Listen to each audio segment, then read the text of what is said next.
Thank you for joining us and welcome to another edition of Answers Network. If this is your first time watching or listening to the show, I want you to know that every Monday from 11 a.m. to noon Pacific time, this show brings on special guests that can inspire, educate, and in some cases entertain. I'd like you all to do me a really big favor. So please forward one of our shows to your social media group or to someone that you know who can benefit from a particular subject. I want you to know that this is just one way that we can make a powerful difference in the world together. Now, our topic today is health. Now, it's something we talk about a lot on this show, but not what your health insurance carrier will tell you, and certainly not what Big Pharma will share.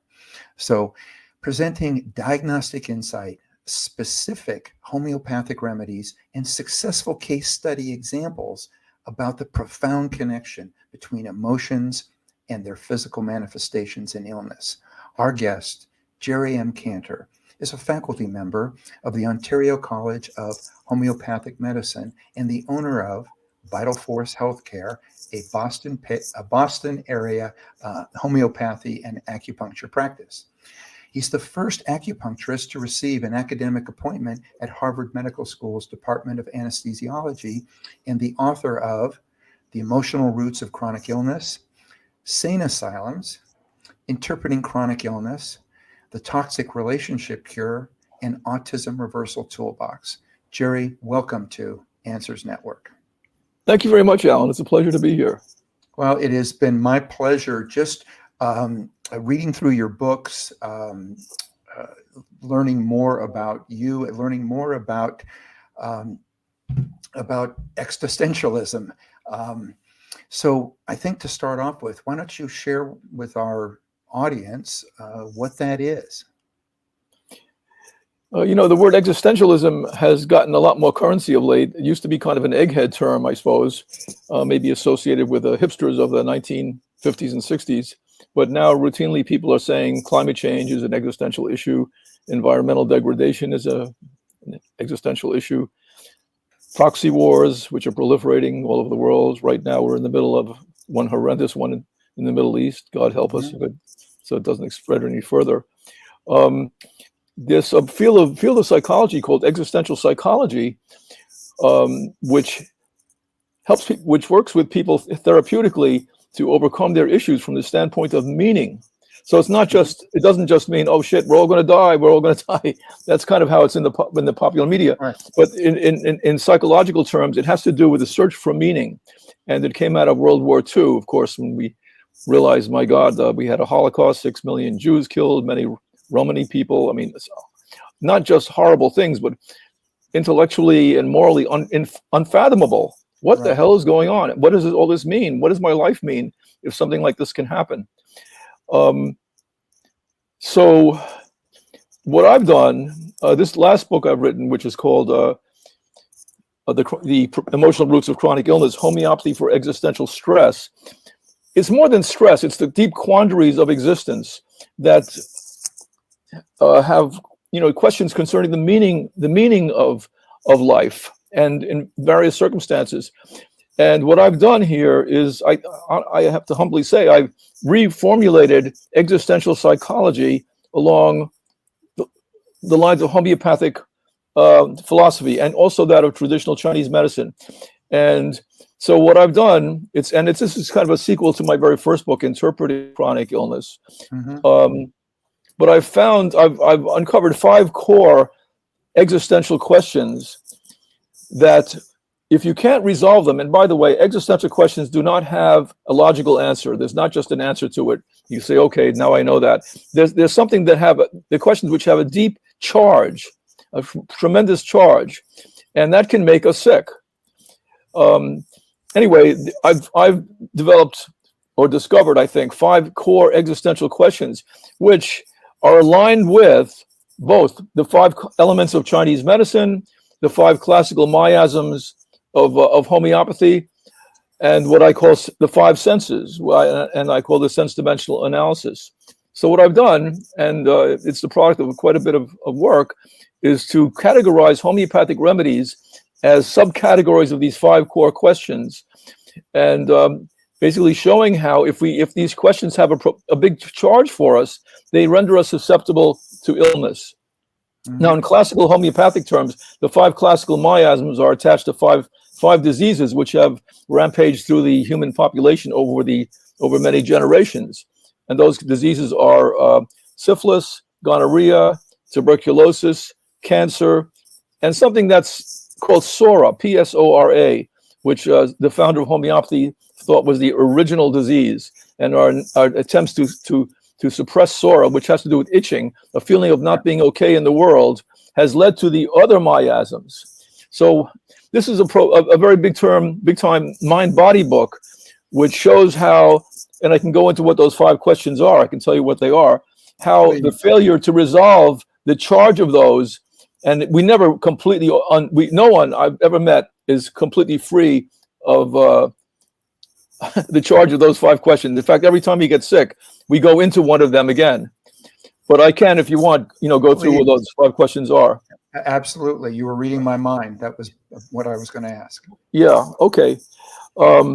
It's deep water, so this is not superficial stuff. And I would say that somebody who's not interested in the deeper questions of life would not be advised to read these books. They would just sort of shrug their shoulders and say, my God, I don't know what to make of this. Anyway, the first existential question is, am I alone in life, or do I act in synchrony with nature and with others?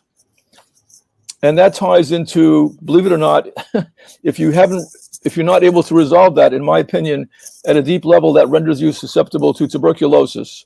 And it ties into the element of fire in traditional Chinese medicine. And at the physiological level, it's about cardiology. It's the cardiological system, our heart, and our arteries, and even this the small intestine in Chinese medicine. There's a conundrum that's buried in there, and that has to do with resolving the sense of isolation, and any person interested in existentialism will relate to that, as opposed to being in synchrony. Isolation versus synchrony. So we know when we're isolated, when we feel alone and alienated. When we're in synchrony, we have a strong sense of community. We're in touch with nature. Look at all the examples of synchrony in nature: bird migrations, anytime the relationship of a mother to her child, the synchronicity of the heartbeats.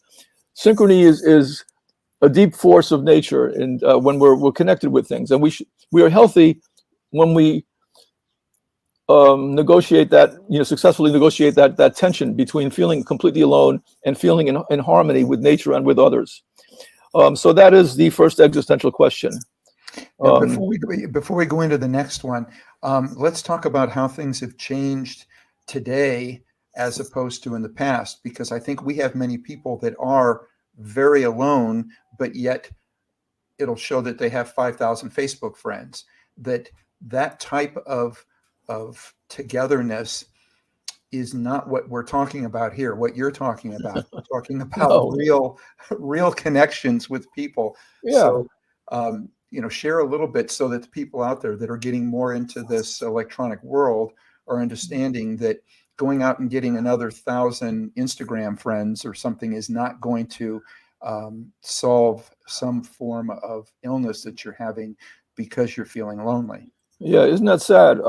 It's true. People feel that they're not liked. I've met people who get depressed if they find that they haven't gotten a like from somebody, been defriended by somebody. Yep. I mean, I don't think most folks. I give people credit. I mean, I think most folks don't need me to tell them that those relationships are superficial and not deeply satisfying. There's a considerable difference between having a soul connection with someone, really feeling heart to heart with someone. You get that in family often. Sometimes that does not happen, unfortunately, which is when a sense of alienation can occur. But we are deeply alienated from nature, unfortunately, too. And that's a problem of lack of synchrony. If you live in an electronic world, how can you, people are not putting their cell phones aside and bathing in the forests very much anymore, and we're degrading the environment. So there's many things tie into this. It's kind of self-evident at one deep level. If you look at my first book, which is Interpreting Chronic Illness, you'll see specifically the illnesses that are associated with failing to resolve the tension between isolation and and synchrony. And some of those things are pretty obvious in psychological terms. You know, depression, for example, or various kinds of heart disease. Yeah, but I give people credit; they know. But the pressure, the societal pressures to be web connected are very strong. People are afraid to do that. I mean, try taking your cell phone away from a 13-year-old. You know, it's a real problem. Yep, I get it. So what is the second one? Okay, the second question is, my presence in the world sustainable? And this is the Psoric miasm, P-S-O-R-I-C. And this has all to do with the world of metabolism, with digestion. In Chinese medicine, it's the spleen, which is the spleen. Chinese idea of the spleen is a metaphor for the entire digestive system. And this is the earth phase in Chinese medicine, and it's the sense dimension, what I call the sense dimension of taste. The first one is about touch. You know, like, are we in touch with people? You know, you touched my heart. Metaphors matter a lot, and they really reveal a lot about that. In the Psoric miasm, the key conundrum is between anxiety and challenge. So that's the axis, challenge versus anxiety, and that, whereas the first one relates more like to childhood. The second one has more to do with adolescence overall. So we have to be able to. We cannot afford to be paralyzed by anxiety, and we also shouldn't be reckless in our challenge. The whole digestive system is about auditioning food for its ability to be absorbed, and this is the domain in which we resolve the issue with our parents, where we overcome the challenge of being dependent and becoming independent, and trying to feel okay in the world. When you don't negotiate challenge versus anxiety well, you are prone to anxiety disorders, or you are prone to be reckless, and you're prone to many metabolic illnesses. And I go much more into detail on these things in the book. I'm giving you a very quick hit on them. No, and I appreciate it. And what I'd like to do is to provide an example of myself, and feel free to add some other examples of how we're manifesting these things in our own body. And the example that I give is that, you know, between the ages of 9 and 10, my parents were going through a divorce, and by 10 and a half or so, I had ulcers. You know, 10-year-olds should not have ulcers. We should not have that many things to worry about to have ulcers. So let's talk about this, not necessarily just me, but how we're manifesting these things by taking this anxiety and internalizing it rather than having a way to release it. Yeah. Well, I'm a homeopath, so I would almost be taking your case to answer that. But I'll throw one possibility out. Let's say you need the remedy arsenicum, which is made from arsenic. So that's a very important remedy, which also presents itself in the Psoric miasm. And people who need that remedy are so incredibly anxious and worried about their circle of love, especially your parents, that they could readily develop stomach ulcers. Then the feeling is, and why I'd have to go into your case, because everybody's different. Right. It would apply to you if your ulcers were related to a kind of perfectionism that you were prone to. The feeling like I have very little margin for error, and a feeling of internal restlessness, and having a feeling of burning in the body or the extremities being cold.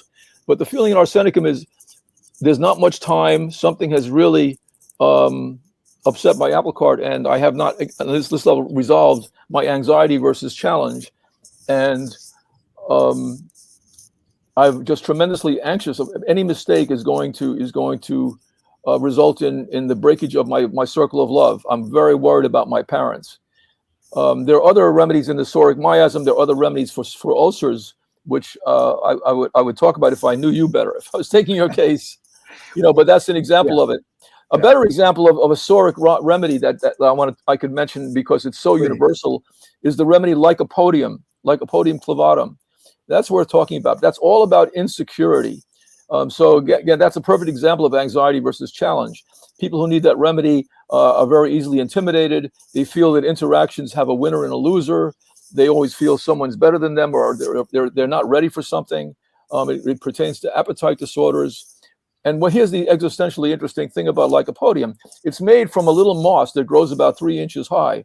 Now, it's a moss, but in primeval times, it grew as tall as a tree. They were actually forests of the lycopodons. But then the gymnosperm trees came along and towered over them, and this moss shrunk itself down through evolution, so made itself very small. And that feeling comes out, is related to what that remedy addresses. And the reason it's so existentially pertaining is because I've never met a single person who was not small, who was not towered over by their parents, towered over by older siblings, and feeling not quite ready. So the keynotes of that remedy, and again, failure to resolve anxiety versus challenge, would be distractibility, waking up very unrefreshed, always comparing yourself to other people. And again, but the key thing is being paralyzed by a public speaking situation. Can you imagine a more political situation? There's one person standing in front of a big group. Oh my God, they're going to eat me up. I can't deal with this. But the flip side of it is when someone needs that remedy is they become very controlling because they have to, that's their comfort zone. They're either cowards or bully. They ping pong back and forth. So that's a perfect example of somebody who has not resolved anxiety versus challenge. And it's almost universal because we were all small at one time. So when you talk about a remedy, would it be safe for me to kind of mirror this back, that there's actually two things that a person needs to do? It might be this particular substance that will help with the physical problems that are occurring now, but if they're ever truly able to resolve it, don't they also have to deal with the emotional things that are causing it to begin with? Well, Alan, with homeopathy, it's one-stop shopping. The remedy, I guess I should explain that to readers who listeners who don't know. The remedies have basically no materiality. They're incredibly dilute. I mean, if I gave someone a gross amount of this, if they ingested a gross amount of this moss, it would cause the problem. That would be approving. But we count on this paradoxical effect whereby it treats what it causes. The remedy is the substance which has been diluted many, many, many, many times, sometimes hundreds of times. And then it prompts a reaction in you at the subconscious level to overcome it.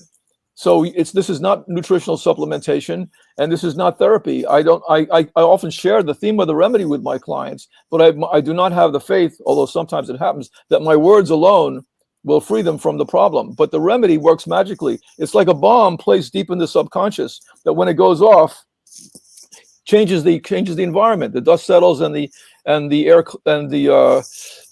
clears and things are different. People say, "Oh my God, I'm not for somehow. How did you do that? I can give a public talk now. I'm not so controlling. I'm not quite as distractible. My digestive problems have improved. I'm waking up refreshed." Although something else will come up underneath that once you peel that onion layer away. But as I say, it's one-stop shopping, that you don't need separate therapy and, on the one hand, and something physical on the other. This is the brilliance of homeopathy. So Jerry, would it be fair to compare it to old school vaccines, where you were given a little bit of something so that your immune system would identify it and build up a point to be able to know how to take it out? Is there a similarity here? Well, yeah. I mean, homeopaths invented the vaccine. Yeah.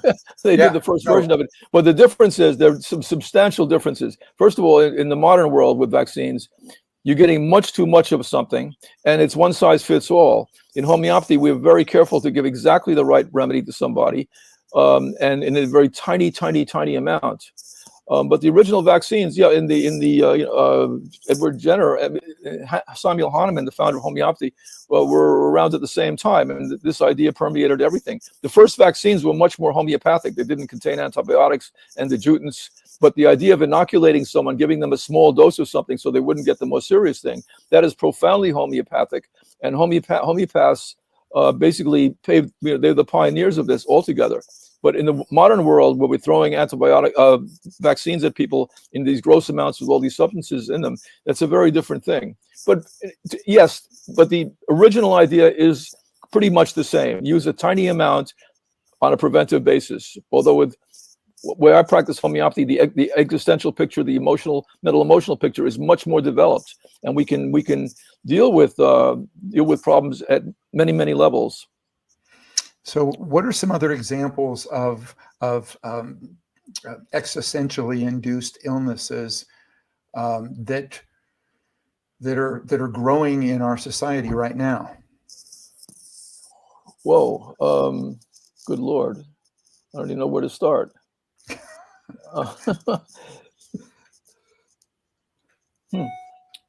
Well, asthma. Okay. I mean, I can't exclude anything. I'd have to give it. I think it would be easier if I kind of go through the five questions, and then we can give examples. Or if you think of something, Okay. then No. I mean, I think that's easier. great if we go through the 5 examples. But in my Yeah. mind, what I was thinking of was all of the things that are growing now that 100 years ago weren't happening at all. So things like Parkinson's and things like this. That. And again, from what I've read from your books, it's literally everything. But I think that if people listening or watching are getting specific examples, they're Sure. going to trigger and go, oh my God, that's my mom, or that's my uncle, or Yeah. It will be easier if I do it from within the context of a particular thing here. Let me see if I can give an example. I can go back to the arsenicum example. Okay, I'll talk, since I started talking about arsenicum, I'll talk about a certain case. Okay. That was just made a big impression on me when I was beginning to practice. Would you say that anorexia nervosa could be discussed in this term? Absolutely. Okay, so here's a good example. One of my clients told me, "Oh, can you do anything but for my niece Jerry? She's 13 years old and she's got anorexia. She weighs like 60 pounds. Can you do anything for her? I mean, this is the family, everyone's in despair about it." So I said, "Well, yeah, why don't you bring her along? Let's see what happens." So this woman convinced her sister to bring this girl to me. So the girl was brought to me, and the parents were pretty skeptical about the whole thing. Anyway, the girl was one of these perfect girls. She got great grades. She was on the gymnastics team. She had nothing but friends. She was absolutely perfect, except she had this terrible delusion that she was too fat as she was losing weight. All the pathology was involved in this. So I looked at her and I couldn't get any information about it. But finally I said, does anything bother you at all? How does your stomach feel? And she said to me, "It feels like it's contracting. It's like coming together, my stomach ache." And from that, I deduced something. I mean, understand, I have a fair amount of experience in these sort of things. And I decided that her pathology was related to a delusion in which she wanted to return to the safety of the womb by contracting like this. Okay. Now I thought of arsenicum because of the tremendous anxiety that this involved. And I also recognized she wouldn't talk. She wasn't about to talk. So in her silence, she was protecting some kind of family secret. There were things going on in their family she would not talk about. And this is how the family ecology was put together. So here's what happened. Oh, by the way, that they were going to throw her off her gymnastics team because she was so sick. She was close to death. Oh. I gave arsenicum, and then, to my amazement, a few weeks later, I find the family is furious at me. They don't want to come back. The girl is eating. The girl is now eating, which I would think, would you say, cause for great rejoicing. Right. But she was talking. She was talking, and the things that she was talking about, I did not know, somehow exploded the family ecology. And the family was furious at me because now if I had resources to this, I would have referred her to a family therapist. But she was talking. Now, this whole idea of homeopathy, piggybacks on very commonsensical things. Talking and eating both use the mouth. Right. Yeah. So the act of anorexia, not eating, was conformed with her not talking. Anyway, they didn't come back. The girl's life was saved, but I didn't get any credit for it. Not that that matters. I'm much happier that the girl's life was saved. But it shows you how all things are tied together. In her silence and her not eating, she felt the arsenicum theme, which was to keep her family together. That was how important it was. And it prompted this deep delusion that the only way everything would be safe would be if she retreated to the safety of the womb, closing up like that. And the remedy completely freed her of that. A very instructive story. I did not see her again. But that would be, now again, there's many kinds of anorexia. So that's why I don't want to just talk about diseases. And homeopathy is not diagnosis driven. Why I'm telling you this story is because it had to do with a particular insight I had about this particular girl and how this particular remedy applied. But if you just give remedies like any medicine, cookbook style, because someone has labeled it that way, you're not going to have as much success as if you look at somebody deeply, existentially, and personally. No, I get it. We're going to take a break, but we will be coming back. And for anybody out there, if you know somebody who's going through something, have them tune in. I think that, they may find out something that they weren't expecting. So again, we are talking with Jerry Kantor. We're talking about health, but we're looking at it in a very different way. Stay with us. We'll be right back. You're watching or listening to Answers Network. Conflict International are experts at uncovering the truth. Our specialist team has decades of experience in providing a range of bespoke investigation and intelligence services to companies and individuals. Whether you need professional screening or background checks of employees, due diligence of potential clients or business partners, asset tracing services, or surveillance, Conflict International has a rapid response team on hand to get you to the heart of the matter. Our key strength is in our global capabilities. We can tap into an extensive network of trusted professional investigators based in most jurisdictions worldwide, enabling us to go almost anywhere a case takes us. Conflict International has decades of experience with a diverse range of skills among our team, developed from backgrounds in military and security intelligence services, as well as practiced lawyers. Visit our website today at conflictinternational.com to find out more about our services. That's conflictinternational.com. Global reach, local knowledge. And we're back. We're speaking with Jerry Kantor, and he is sharing homeopathic remedies and other things to look at when people are dealing with chronic illness. His latest book is The Emotional Roots of Chronic Illness. And so, Jerry, we have a question that has come in. And again, I want to thank those that send in questions either ahead of time or during the show. This one reads, my son is 10 years old and has been diagnosed with autism. The public school he goes to wants to do as little as possible to help. They sent him to a speech therapist and seem to ignore his other issues. When I bring up holistic options, they refuse to pay for it. My husband and I are at our wits' end. We have 2 other children that also need our attention. Any suggestions? This is from Sandra in New Orleans, Louisiana. Whew. Yeah. Sadly, the autism epidemic really spurred interest in homeopathy over the last 10 years, maybe I say 8 years. I wrote a book called Autism Reversal Toolbox, which is about the various strategies and remedies that people like myself have used in treating autism.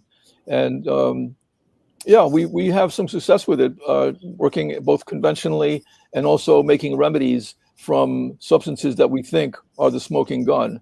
And there's a huge range of that. And it's such an ridiculously inflamed topic. In fact, my book was censored for a period of time just because it had the word autism in it.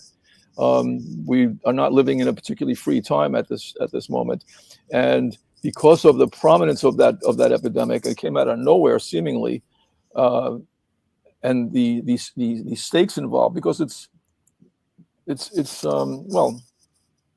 a horrible problem, and it's terrible that it's being normalized. And there's going to be a lobby that is fiercely going to defend the fact that Roundup is not a problem, that a particular vaccine under certain conditions is not toxic, that something done during pregnancy or by the way, there's no one cause for autism. That's the point I absolutely have to make. And our way of treating is on a very, very individualistic basis. But we get pulled into these controversies, which is why I don't like to talk about it, because the second you say something that that it's treatable, you get into trouble. But we have definitely had results. I've had a couple of cures of it. Most of the time, it's a matter of getting traction. Small differences in a family where there's an autistic child make an enormous difference. If a child has never spoken and suddenly, under the influence of homeopathy, is not only speaking but asking questions, or making eye contact when he or she never did that before, or eating something that was never eaten before. Apart from, it's not the kind of thing that, boom, you wave a magic wand and you cure it. But we do have good results, and probably get better results than anybody else, any other kind of practitioner. Although we do value all the inputs from the other kinds of therapy. One problem with homeopathy is under attack worldwide, and so the problem is of too few practitioners, too few schools, and way too many clients. I have way more clients than I can handle, and yet at the same time, the attack on homeopathy and the perception in the mainstream public that it's useless, that it's a sham, that it's nonsense, is making it difficult for schools to get traction. So we're at really a crunch at this time. I would love to say, hey, go call your local homeopath, but there just aren't that many of them, especially not that many with skill. But they do exist, and I guess to get a sense of the whole thing, my book, Autism Reversal Toolbox, will give you a sense of what that of the problem and what its scope is, and what some possibilities are for treatment. And I want to add to that also is that it's a topic that I'm also very interested in. And so I went through Jerry's book. Actually, I went through all of his books before he came on here. And as I went through that one, I was very impressed with some of the things that were put in there. And I want to add another thing that you can do. I'm trying to remember the person's name now. I'm going to go back to that. This was Sandra. So Sandra, another thing that you can do, get an educational consultant. You mentioned that your child's in the public school system. Get an educational consultant that can go to bat for you, so that when you ask for things that you believe that your child needs, homeopathic or whatever, a good educational consultant can help you get those things and help the school district pay for it. Short of that, Alan, what's kind of become the bread and butter of many homeopaths is children diagnosed with ADHD or ADD. Mm-hmm. And that's not as severe as autism. But the teachers are knowing, when the teachers clue into it, and they can tell when a child is on a remedy. They know sometimes we get an aggravation, things get worse. But the teachers who are savvy to this recognize that after the aggravation, there's a significant improvement in the child. So stuff like that, if you engage with the teacher, and you find a teacher who's not being pressured by the school administration to force medication on your child, you'll do a lot better. And there are schools where I am called in as part of the consultation around the child, and we talk openly, freely about the remedies that are needed, and how they're working. But this, again, the political aspect is that the schools are under the pressure of the pharmaceutical companies and its partner, the medical profession, is forcing things like Ritalin on children. And this is not good. It's a temporary fix. It doesn't deal with the deeper problem, which homeopathy can do. And again, there are better ways. Well, and I agree, and thank you for sharing that, because I think that's a great point. Is that have a sit down with the teachers and find the ones that know how to work with that particular situation best. So again, I think that's great. So Jerry, as I was doing some of my research, I noticed that there is a Greek god, Sisyphus, that's sort of an avatar for the existential suffering. What would have been a treatment for him when you look at on how this got started? Yeah, Alan, I wrote about that. Yeah, I know. Yeah, Sisyphus, he is the avatar for this. So he's the guy who pushes the rock up the hill and it falls down. He's got to go and get it again. The remedy that I came up for him is a remedy called germanium, and the feeling there is that you're just stuck in some kind of routine and you can't get out of it, and you're just going through the same thing over and over and over again. And that's one particular remedy. I mean, I've never treated Sisyphus himself. It would be hard because he's immortal and he's down deep in the bowels of hell. But what he represents, this idea of being in a on a track where you're just not going anywhere, or he's actually, there's more to Sisyphus than that. He was a very powerful king and a very nasty guy and incredibly ambitious. He actually died several times, and the gods put up with him twice, but the third time they said, no, enough is enough, and they condemned him to this. So part of that theme with Sisyphus is also the theme of reaching too high, and being overly ambitious and being punished. There's another remedy called osmium that the homeopath Jan Schulten, who's a very esteemed colleague, has come up for Sisyphus. I go into that a little bit more deeply in the book because you'll see the physical symptomatology that's attached both to germanium and to osmium. But yeah, there's a reason why these myths exist. We all relate to them. In fact, the elements of the periodic table very typically are named for gods that whose mythical story is mirrored in a particular remedy, often made from the same substance. They were pretty smart, the old myth makers, and it's as if they were homeopaths when they named the element, when they talked about their gods. One of the first things you brought up was, people that are lonely or people that are now, not out socializing, they're not out with other people. But I think another thing is that when somebody is suffering, I think they have a tendency to think they're alone or that they're the only one that has this. Can you share with us some of the popular figures, either living or from literature, movies, and about their existential suffering? Well, one accessible character is also, this is a variant of the Sisyphus theme. You have Phil Connors from Groundhog Day. I thought maybe talk about someone like that. One of my favorite movies. Yeah. So let me see. I'll find something about that. I'll tell you about my treatment for Phil Connors. Okay.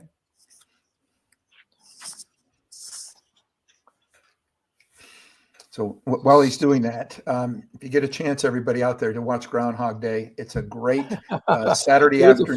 A fabulous film. Movie. What's that? Yeah, it is fabulous. Yeah. So 21 to 22. Okay. Actually, I could also talk about Hamlet, Prince of Denmark. Okay, well, let's do the Groundhog Day. So the chief protagonist of Groundhog Day is Phil Connors, played by Bill Murray. And that's an existentialist, very much an existentialist story. For no accounting how it happens, he's snared in this deal where he repeats the same day over and over and over again. So the remedy I came up for him was called Gallium Metallicum. And it includes a sense of failure, fear of falling. It's a remedy that comes up for paralysis, for being self-critical. If you remember the character, it's why we talk about characters. Everybody kind of knows this about him, and Bill Murray epitomizes that kind of person really well. Futile efforts, physical complaints that are associated with it include cancer, particularly of the bladder or the cervix, a feeling of the eyes being glued together. So this is the sort of thing you would not know just from the movie. But the remedy Gallium fits somebody who feels, again, they're stuck in this, something of a variant of the Sisyphus problem. So here's a case I actually had that is maybe more explanatory, parallel to him. A client of mine who had become exhausted and jaded from the rigors of repetitive nursing responsibilities reported her feelings. I'm just barely strong enough to do what I do. It's so very tedious to do 4-layer bandage wraps of people. Very tedious. I'm just barely able to do it. I'm experiencing a tremendous amount of anxiety. I'm overwhelmed by all the preparation the work entails. My ears are blocked. I have no desire to eat. This is so unlike me. I've always been masterful at my work. So that's kind of a Phil Connors disease state. So anyway, I gave her a Gallium Metallicum. And when she returned, she did not become a generic person. This is real. This is the kind of thing that really happens. Mm-hmm. She reported, well, my ears are unblocked and my energy has come back. But now, as opposed to complaining of barely holding on, she wished only not to be interfered with what she does. So that's also typical in that there's usually a pendulum swing. Something that was really strong in one direction goes not just is not just relieved, but it goes in the opposite direction. And this comes up, almost every time I work with somebody. If a remedy has been powerful, the pendulum swings past the midpoint of its arc, and something opposite comes up. So here, whereas before she was saying she just can't do anything, now she absolutely can do it, but her problem is now people interfering with her. They're slowing her down. They're slowing her down. She's on a roll, and she's going to get it done. Yeah. You mentioned about hearing and sort of a blockage. Was that bringing on like a vertigo type of thing, or was that more of something consistent with just not wanting to hear, so sort of blocking out all of the different things that were coming into her at once? Wow, maybe you're starting to think like a homeopath, because the remedy does have to cover all these reasons. You never prescribe based on one symptom alone. If someone came and said, my life is absolutely perfect, but my ears are blocked, and I couldn't find another thing, I might give a remedy like manganum or something like that. I mean, completely different remedy. But it's never the case, especially if someone's going to come to my office. They have multiple issues. And by the way, I have to do a little bit of excavation, because we get so used to ourselves that very often we don't report the most important thing. Someone will say at the very end of an interview, my brother committed suicide when I was 8 years old, but I'm over that. I mean, but I said, wait a minute, what? We got to talk about that. I've got to figure out what impact that has had. So where was I? I forgot, I lost myself. What did you ask me? The blockage of the ears. So there are in that particular case, so in some way or other, the ear blockage was a peripheral aspect of that Gallian remedy state. Human beings, organisms, are very, very complex. So a single issue can have many, many ramifications. Like you throw a rock into a pond, all those concentric circles that come out of it. And the trick of it, of being a practitioner, is to figuring out what is key. What is the key thing? Because this is actually what daunts the beginners of homeopathic practice. They don't know where to start. And I've developed a good method for getting really to the heart of things fairly quickly, and deciding what's important and what's at the core of things and what's not. But yeah, you'll find everything pertains there at some level, but you only make progress if you address the engine of the problem. Mm-hmm. Now, I know you talk about in your books, you talk about Chinese medicine at all, or you talk about Chinese medicine as it relates to homeopathic remedies. Share a little bit as to how you've blended the two to help you come up with some pretty dynamic remedies. Sure. Well, that's kind of the heart of the book. Oh boy, that's what I got from it. Yeah. The five. Did I mention what the 5 core diseases are yet? I think I did. Yeah, I think we got through 2 of them. Okay.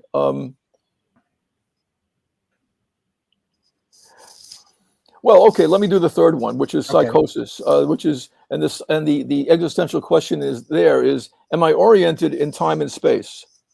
That's an existential question. Let me see if I can unpack that for you. In Chinese medicine, that relates to the element of metal. It also relates to grief, sadness, and in physiological terms to the lungs and the large intestine. Now, if you're an acupuncturist, if someone comes to you with a lung problem, you're automatically going to assume that this person has a grief or a loss. It's hardwired. That mind-body connection is hardwired. Or reverse it, if someone has a deep loss, stuck in sadness, you're going to assume that has some impact on the lungs. And when we sob, the lungs, the whole lungs kind of shake with it. It's what happens. Now, why time and space? Am I located in time and space? Because if you're stuck in a grief, you're stuck in the past. You haven't used what I call the hacksaw of grief. You have not managed to cut the grief. Gotcha. I mean, we are meant to grieve, but to an organic length of time, not too much and not too far. And by the way, nobody knows what that length of time is. But if we haven't succeeded in resolving the grief and coming to terms with it in some kind of an organic time frame, that causes a problem. We have not resolved the issue of centeredness versus disorientation. So I'm tying all these things together. So this relates to the element of metal in Chinese medicine. In homeopathy, it relates to the disease of gonorrhea. How I can explain all those connections to you, I'll try, but it's an awful lot. If you actually have gonorrhea, the miasmatic presentation of that is the psychotic, SYCOT, not PS, and that involves a loss of identity. And the principal remedies which treat that are for people who, they can lose their train of thought. They can be overly just lost in time, have a very poor sense of time, or if they need thuja, a remedy, thuja, which is the vegetable form of Mediterranean.